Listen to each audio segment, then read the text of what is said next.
Hi everyone, I'm Carl, and in this video we're going to finish off this orc miniature, which we started painting in the previous videos.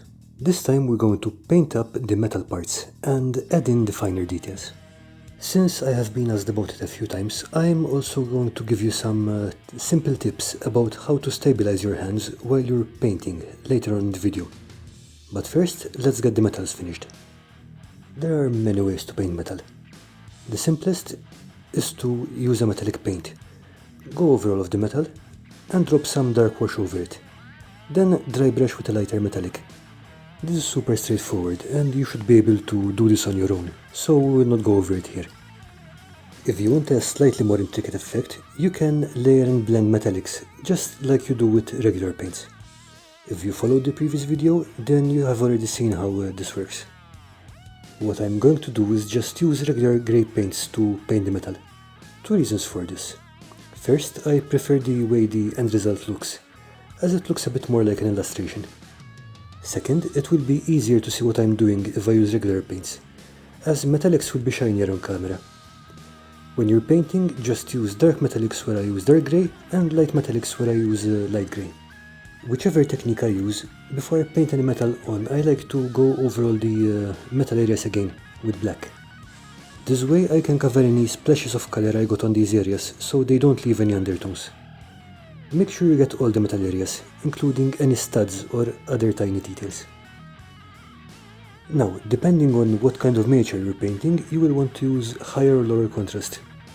For example, if you are painting a super clean elf who takes good care of her equipment, the metal will be a lot like chrome, going from a clean white to a clean black. This guy may be a snappy dresser, but he's still an orc and doesn't really do much maintenance. So we're going to go for a duller finish with a lower contrast by going from dark grey to kind of lightish grey.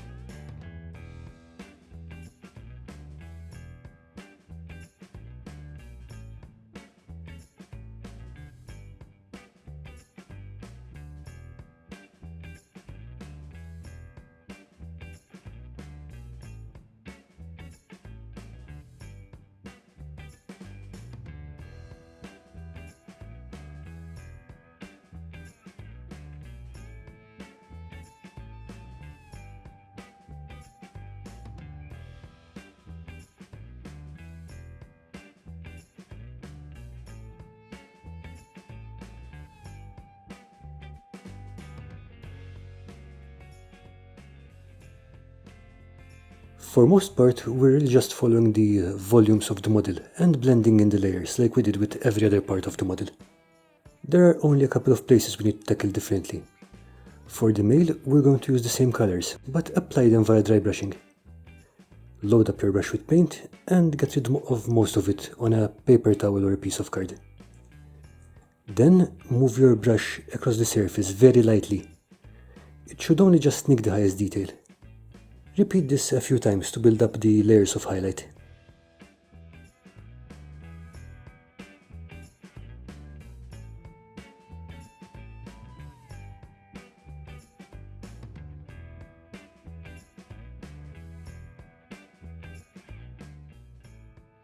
We can add some rust to the equipment by poking at the surface with a tiny amount of brown and orange.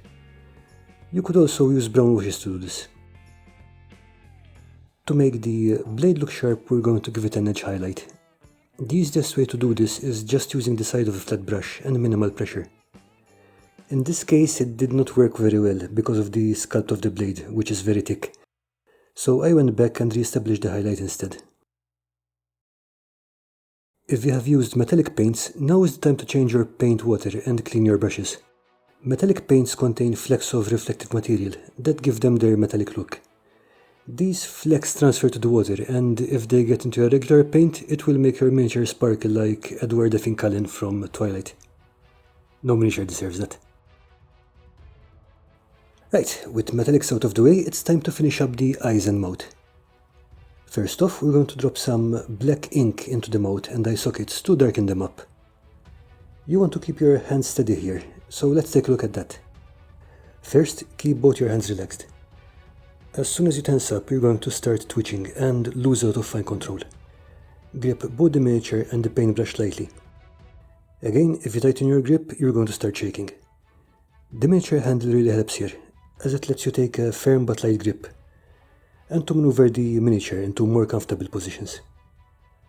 I also like to rest both my hands on the table as I work, and keep the little finger on the paintbrush hand in contact with the hand holding the miniature.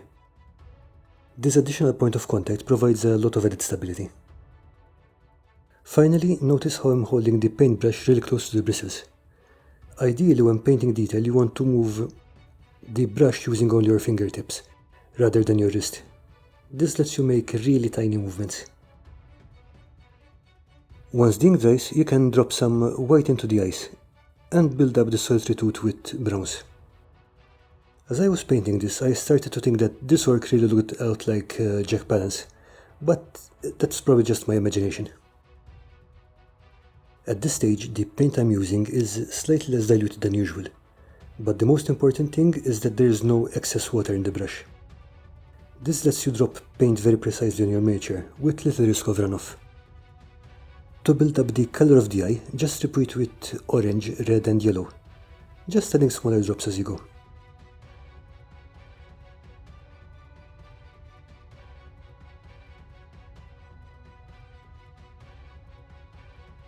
Now the painting is done, but that doesn't mean the miniature is finished.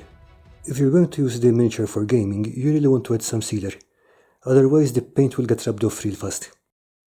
Any clear coat sealer will do. I prefer gloss as it's a lot more resistant, but some people don't like the sheen it gives the miniatures. If you're one of those people, you can always tone it down with a coat of matte sealer on top. The last step is to base this little guy. I already have a separate video showing how I do simple bases, so we're not going to go over this here. You can find the link in the description.